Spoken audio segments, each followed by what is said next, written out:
cats are like, who's playing the music? Well, they just turned it off. Or did they? Hi, squirrel. How are you, Mittens? How you doing?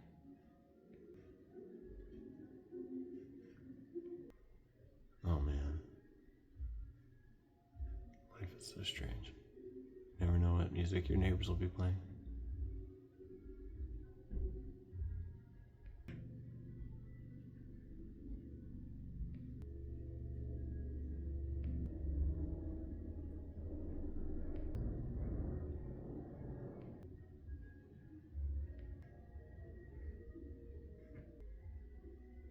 All right, this is a 2-part book haul.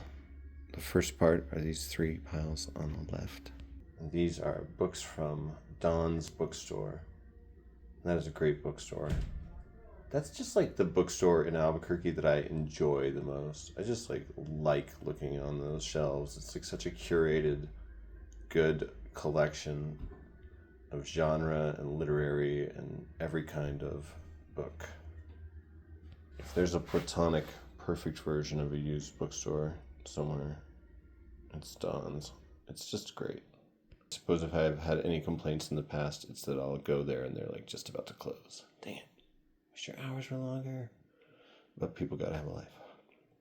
Sometimes I worked at the high school near there and found occasion to slip away on a lunch break, buy a couple of books, and then go back to school. Today I happened to be dropping my daughter off at a dance class nearby-ish in that part of town. Baby squirrel was beaming me telepathic messages saying, buy more books, buy more books. They provide warmth and insulation for the walls. I hadn't thought of that, squirrel. And I was also getting telepathic messages from Prisma, who also wanted more books as well. Right. Prisma just likes when I get books because she knows that it sometimes involves me sitting down and making a video, which means available for petting. This plant has also been sending me telepathic messages, but I have yet to decipher them. Anyway, so I bought books as the kitties commanded with their brainwaves. These divided by subject matter and section. So this is a beautiful complication in my life. I'm going to have to figure out how to fit these on the paperback fiction shelf. That means something currently on there will have to be recategorized and moved to that category. Like, this is kind of genre. Bye. Or gotten rid of, you know. I'm like, that fiction case is kind of like a work of art now. I'm like, just, it's going to be like a really nice little canon of books that if you read all of, you'll have kind of like a well-rounded picture of some sort of version of existence. But check out what I got. Lust for Life. I love Van Gogh. I love Van Gogh so much. Van Gogh is like my favorite person in history. Man, I don't know that he cut his own ear off. I kind of feel like that other painter, what's his name, Gauguin, might have done it, and Van Gogh was covering for him. My friend Bradford makes a good case for it. He's done a lot of research on it. And also, I just don't see him doing that. Unless absinthe is like a crazy drug with its effects, because he did love a little absinthe. Anyway, there's 2 Irving Stone books on the paperback case, and so I was like, I gotta have the Van Gogh one if I'm reading Irving Stone. I mean, I have it as a larger size paperback, but I needed it as my favorite yield trade size paperback. Painted life as you lived it, with passion and fury. Oh, I love you, Vincent. You're just so great. I will peel these off later. Now, I have not heard of this book, but this is an amazing cover that has like multiple, like you can look at it in multiple ways. Is it 2 giant heads or statues of them? Is it a woman on some rocks? Green mansions. I'm just taking a risk on this one for its design and for them being willing to call it a classic. It says somewhere on here that it was declared a classic in its own time, so maybe it was kind of forgotten after that. Maybe it's very zeitgeisty. When's it from? 1963, yeah. And this was cheap. This one was $2. Don's is great. If you live in Albuquerque and you don't go to Don's, I don't believe that you say you love books. If you really love books, you go to freaking Don's. Real ones know. They also seem to have a pretty cool staff. I always overhear their staff talking, and I'm like, they're cool. I was chatting it up with one of the salespeople, and he and I have had like parallel careers in Albuquerque at different bookstores and newspapers. we had a mutual friend in Ollie Reed Jr., this great writer for the Albuquerque Tribune, who he used to work with at the Tribune, and I used to work with at Bookworks. A guy named Craig. Shout out to Craig. Cool dude. So recently I was commenting, looking at some of the nonfiction. Oh, look, I have this, or it was in the Lit Crit section. I have this book about Uncle Tom's Cabin, but I don't have Uncle Tom's Cabin. Now I do. I heard maybe this book is kind of schlocky or whatever, but it's like super historically important. And then other people have just said, it's amazing. This book really like broke open mainstream white America's consciousness about slavery. The story is powerful. When Lincoln met its author, he's like, said something semi-condescending. He's all, what am I listening to? Do you hear this? Does someone have an instrument in this building? Like a synthesizer? Is an angelic trumpet calling me home at last? Oh no, it's something else. Anyway, when Lincoln met Harriet Beecher Stowe, he was all, well, here's the little lady who started this great war. So that's pretty wild. If you write a book and you start a war to free people, that's cool. Though the Civil War is much more complicated than just that one issue.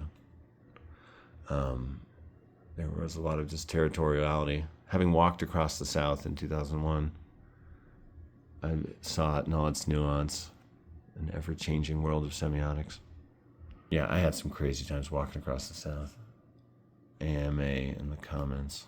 One time I was in this like gas station in Weogufka, Alabama, and they had a sign on the wall that said, 3 things a Southerner hates most: tornadoes, rattlesnakes, and Yankees with U-Haul trailers. And then that lady bragged to me about the town never really desegregating, and how there had been some kids busting into the local high school, but they bullied them all until they left. I'm like, oh my gosh, you're telling me this and you just met me just because you're white and I'm white? That town also had like a crazy outbreak of like skin tabs, this weird thing. I was like, I don't know what's going on in Weogufka, Alabama, but there's a lot of racism and a rare medical condition I've never seen before. There, at the time, this was in 2001, there were Bush Cheney signs everywhere and Confederate battle flags. Weogufka, Alabama. I don't know why I'm going off about Weogufka, Alabama, but just thinking about causes of the Civil War and, you know, how much Southern identity was tied up in all that. Like the Red Badge of Courage shows really well, I think, Stephen Crane's novel, how for a lot of young people it was just like, let us win, let them lose, not the other way around, like Billy Bragg saying. Because it's not like the North was perfect on slavery. Like, people should read New England Bound. That is such an incredible nonfiction book about the history of slavery in New England. When I read that book, I was like, this is why people read history books. This was such a powerful experience of learning. That book's incredible. I read it as research for my chapter, Some Thoughts on Boston, of my memoir.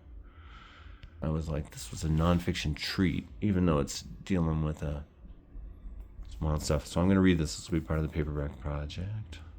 I felt like I should throw this in there too. This is like autofiction. Some consider this the first autofiction. A roman à clef, at least in the modern wave, from Andre Gide, thinly veiled nonfiction. And this is also an excellent looking edition. Now there's some silence coming from my door. Oh, to quote Wilco, I'm always in love.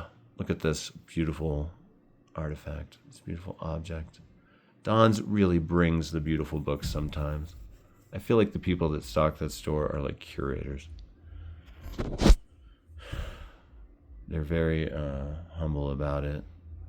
A woman who works there today told me, we just carry what our readers, give us, because they buy books too, or do exchanges.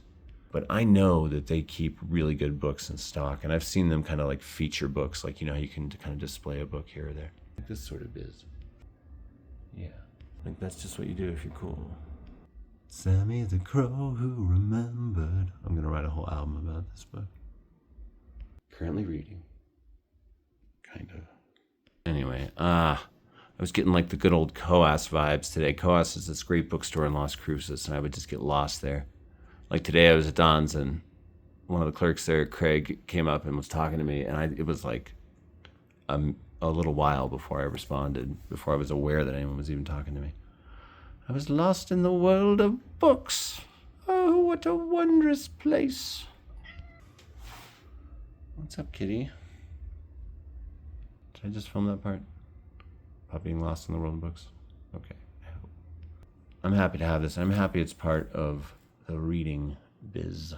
Because I am going to read that paperback literary fiction bookcase of almost 200 titles. I will. You said I can't do it, but I can. I'm big. What's up, kitty? No one said I can't. It'll just take me like 5 years, I think. I'm realizing that I'm kind of a slow reader and I need to dedicate committed time every day to reading, or I sometimes don't do it. I think I'm going to be more like, I'm going to read for half an hour to an hour every day, guaranteed no matter what. And I did that time today and it was good. It was kind of meditational, you know? Meditating for a busy mind. That's all meditating? No, I mean, you can kind of still engage mentally in a way. This could be 1958. Awesome. You know, I keep noticing these same companies over and over again. I'm like, am I like a book publishing company like fanboy sometimes? I'm starting to realize just like all the beauty and wonder some of these companies have brought to my life over the years. And they're just people behind those logos and brands and so on, you know? Publishers. Imagine people like Maxwell Perkins or whoever. Like, maybe if I was a tattooing person, I'd get some vintage paperback tattoos. Some logos like that. That'd be cool. Maybe that would help me get published. It'll be flattering to them. Yes. A scheme. No. It's only be poked with hot needles over and over. It's kind of midlife crisis-y at this point in my life to start. But I don't know. Oh, and then this one. Every once in a while you encounter a book and it's like a classic. And I'm like, I've never heard of it. I've never heard of the writer. Then again, I'm sure there's tons of like Nordic lit that I've never read or heard of. In fact, Knausgaard mentions some really interesting stuff over the course of my struggle. And I'm like, it's not even translated, some of this. Most of it, when I would look it up. I'm like, I want to read that. Sibyl by Per Lagerkvist. Awarded the Nobel Prize for Literature, which they don't do every year, so it's kind of a big, fun, cool deal. Hurrah, when you get it. I always love when I win a Nobel Prize. I'm like, that's pretty cool. I won like a few. Oh man. He said this guy who was such a liar and would tell these huge dramatic lies. It was so hilarious. He once told me the most elaborate story about why he was allowed to trespass on the base because he had a special device that he got from his grandfather that allowed him to trespass. He just kept, I was like, this is like a sci-fi novel now. Keep going. A parable rather than a novel in the ordinary sense of the term, The Sibyl is a work of manifold meanings and unmistakable profundity. One that can either be easily understood or easily forgotten. Ooh, sounds Kafkaesque in the best way. This is a remarkable book. Lagerkvist has written a disturbing and fearful fable about human and divine love, about the glories and disasters of both. Huh. Maybe the theme of all these summaries is none of them tell you anything about the text. Hilarious. An absorbing story, okay. Well, what's it about? Nobody knows. Doesn't matter, that's a pretty good cover. So that's the fiction newly acquired. I believe it'll all go on to the mainstream case, not mainstream, literary paperback fiction case. Some other stuff's gonna have to get moved or tossed or something. Traded out. Next we have the sci-fi. When you go to Don's, you end up buying sci-fi, if you're me. That's just how it goes, because they have such a great sci-fi section, and I only barely started to peruse it today. For some reason, I felt hurried, even though I had nothing particular to go to. The Eden Cycle. I just love this book so much. Somebody on the staff there must love this book, because, I don't know, it just stays there. There's always a copy there, and I always pick it up, so that I always have a copy. Because it's so good. A world where wishing would make it so, they were weary of a million miracles. This book is incredible. What a great series this would be. This would be an all-time great series if Apple TV is looking for something to follow up Severance with. I mean, it has infinite potential. You could do 20 seasons of this show because they live countless lives over countless time. in a perfect virtual reality matrix sent by aliens. I love this book so much. This is one of my favorite sci-fi books ever. Contact meets the Matrix, Before Both. The Eden Cycle by Raymond Z. Galloon, who didn't write much else or didn't publish much else, or I don't know of much else. Those are the 3 books I have of his, and I think that's it that I've ever been able to find. The Eden Cycle, Bioblast, and The Best Of. But love this book so much, and I just sent away my second copy to somebody. So, someone cool in my life. More on that later. A relative. What's up, kitties? You really do hear your neighbors' lives a little bit when you live in an apartment. There are 4 apartments in this building I live in. So I have a downstairs neighbor and a next door neighbor. And it's interesting. Yeah. It's kind of the only place I could find. Sheesh. But it's cool. It's at the back of a cul-de-sac. And yeah. Anyway, the Eden Cycle. It's wild. A cul-de-sac lined with apartment buildings, multi-story apartment buildings. And it's kind of low income. It's wild. Like, not that it matters, but I'm the only white person in my building, and it's like a pretty like diverse area. I'm not the only white person like in the neighborhood or anything like that. I don't know. I don't care about any of that stuff. I get along with everybody and believe we're all equal. But demographically, it's kind of interesting. And I don't know. It's like one of the friendlier, cooler places I've lived. Everyone's really nice. And that I've met and talked with. Do I think there's some gangstery stuff happening very nearby? Yeah, pretty much continuously. On one level, it's like, that's so Albuquerque. Shrug. And I don't know. Our cul-de-sac is kind of like a little safe area. So people say that live here. It's a little chill. But I did cover up some recent gang graffiti on a pole that I know is territorial. And I have thought I've been being followed a little bit lately, and I'm like, oh crap, not this again. I gotta be more careful. Covered it up like late at night. I mean, geez. And just because it's like, I think if you notice graffiti of that sort in your area, you should cover it up, because what graffiti is on one level is like a feeler. Reaching out to see what's there. Can we go here? Can we go here? Can we go here? Because they're looking for places to sell drugs, and it's not like harmless stuff. They're selling joints or something like that in the old 70s. It's like fentanyl that'll ruin your life. That's created like a zombie underclass in Albuquerque. Anything, gangs have had like roles in history. They've often filled civic vacuums, but anything wholesome about such things, or culturally acceptable, is put on steroids and completely ruined with the introduction of these new, scientifically engineered super drugs, basically. A homeless man in Bernalillo who tags as Red Rum and has Red Rum tattooed on his neck, who I hung out and talked with a little bit. I'll talk with everybody. I'm kind of a chatty person, I guess.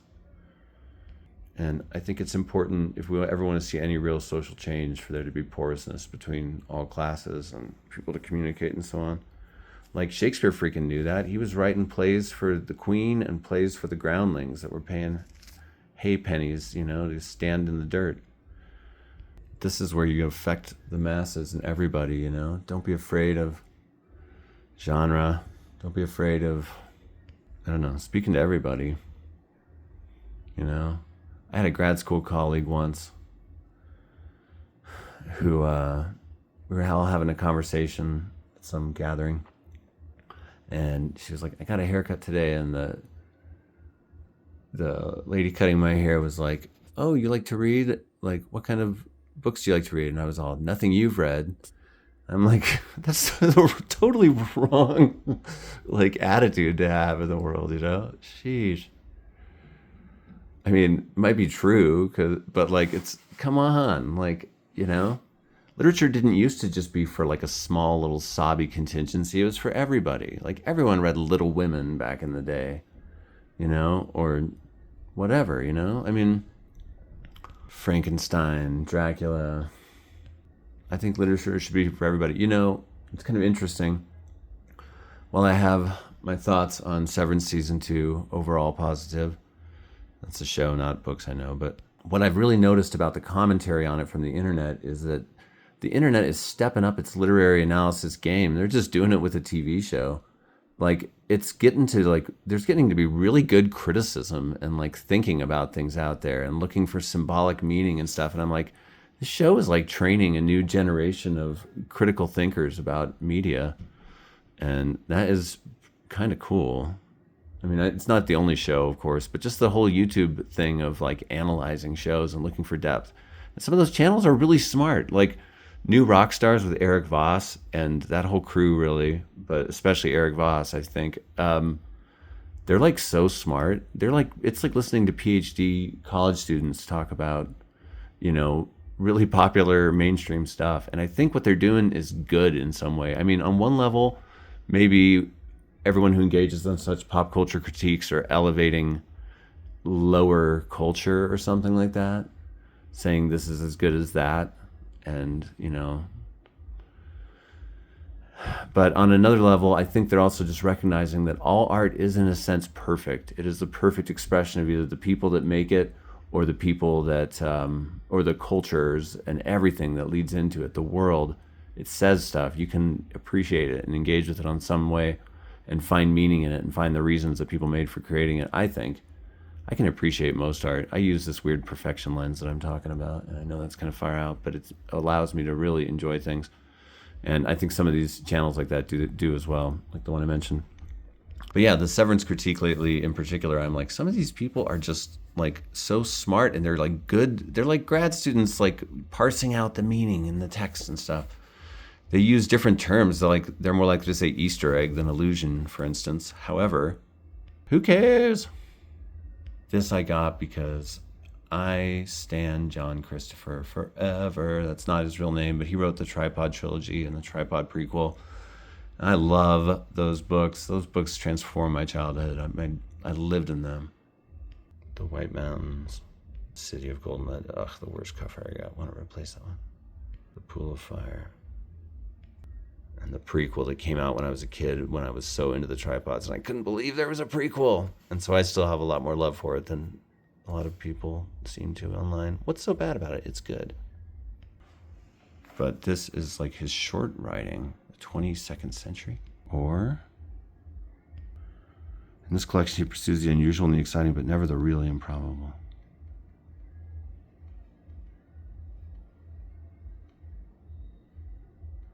Plus the space merger and the man who became what he ate. He's English. John Christopher for life. Tripods are an untapped media empire. If somebody turned those into movies or a really good series, really it should be movies. Come on. Just give us 4 huge blockbusters for all those books. Come on. Somebody should adapt those. They're so good. I worry Steven Spielberg's War of the Worlds, with its absurd twist that the aliens have been buried since before humans evolved. Give me a break. It just like hurt that movie so much with that one reveal. But that movie had a ton of stuff drawn from the Tripods books. Not from War of the Worlds, but from... Anyway, John Christopher's great, and I've enjoyed other things I read from him as well, like The Long Winter and 1962. There sure is a theme of books I love. They're published in the 60s. Oh yeah, author of No Blade of Grass, also called The Death of Grass. And I wanted to find that. It was apparently his most successful book for adults. And it's about grass just going extinct, and it destroys, you know, the world and threatens humanity with extinction, basically, like really quickly, because it's such an important part of so many food chains, etc. I don't know that I've ever seen a copy of that in person. Anyway, glad to own this. And I got another H.G. Wells. Someone had to write 25 cents on there. Back in the day, probably at some garage sale. I don't know this one at all, but it's called A Great Classic of Science Fiction, When the Sleeper Wakes. Great cover. And I spent so much less than I thought I was going to. I was kind of keeping track, honestly, and I thought, I think I'm going to spend about $40. And it was like $24. Don's is such an affordable, well-priced, great bookstore. It's just excellent. It's a classic. I put it up there in the top bookstores of my life. I should go more often, but I'm just so often broke.